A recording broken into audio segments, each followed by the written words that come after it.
Hello friends, welcome to అర్నాస్ classics.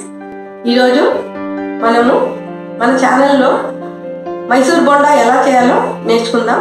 మీకు బయట మనం ఎలాగైతే బండి మీద తింటామో ఫ్లఫీగా ఉండేటువంటి మైసూర్ బోండాస్ పర్ఫెక్ట్గా అలాగే ఎలా తయారు చేయాలో నేను మీకు చేసి చూపిస్తాను.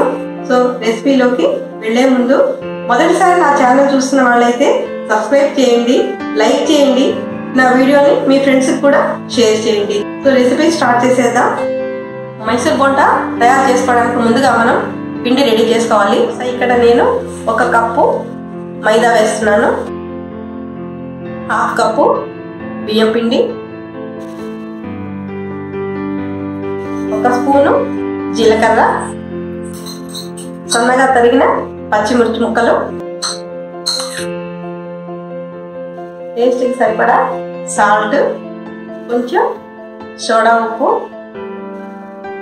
ముందుగా ఇవన్నింటిని మనం బాగా మిక్స్ చేసుకుందాం. ఇందులో ఇప్పుడు 1/2 కప్పు పెరుగు వేస్తున్నాను. పెరుగు వేసాక బాగా కలుపుకోవాలి. మైసూర్ బోండాల తయారీలో వాడే పెరుగు పుల్లగా ఉండాలి. అప్పుడే బోండాలు మనకి బాగా సాఫ్ట్గా స్పాంజీ లాగా వస్తాయి. అవసరమైతే కొంచెం వాటర్ యాడ్ చేసి మనము కలుపుకోవాలి.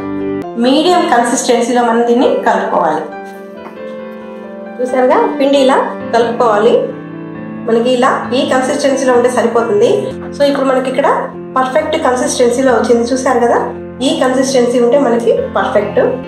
సో ఇక్కడ మనం ఈ పిండిని ఒక 1/2 అవర్ పాటు అలాగే రెస్ట్ అవనివ్వాలి. ఆ తర్వాత మాత్రమే మనము బోండాలు వేసుకోవాలి. ఇప్పుడు మైసూర్ బోండాలు చేసుకోవడానికి నేను స్టవ్ మీద ఆయిల్ డీప్ ఫ్రై కోసం ఉంచాను. ఇంకొకసారి దీన్ని మనం చక్కగా ఇట్లా బీట్ చేసేసుకొని మధ్య మధ్యలో చేతిని తడి చేసుకుంటూ మనము మైసూర్ బోండాలు వేసేసుకుందాం.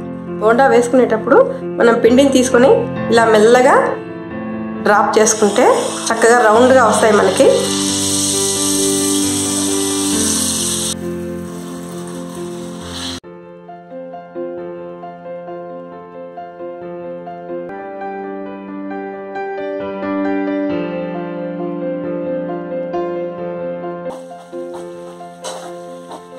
ఇలా జస్ట్ 2 వైపులా మనం బాగా తిప్పుకుంటూ 2 వైపులా గోల్డెన్ బ్రౌన్ కలర్ వచ్చే వరకు కాల్చుకోవాలి.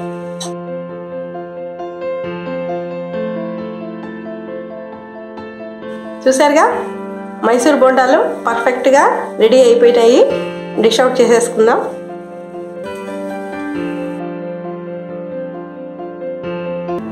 అంతే ఫ్రెండ్స్, సూపర్ టేస్టీ మైసూర్ బోండాలు రెడీ అయిపోయినాయి. సో ఫ్రెండ్స్, ఇంకెందుకు ఆలస్యం, మీరు కూడా మీ ఇంట్లో మైసూర్ బోండాలు తయారు చేయండి. ఎలా వచ్చాయో కామెంట్స్లో నాకు షేర్ చేయండి.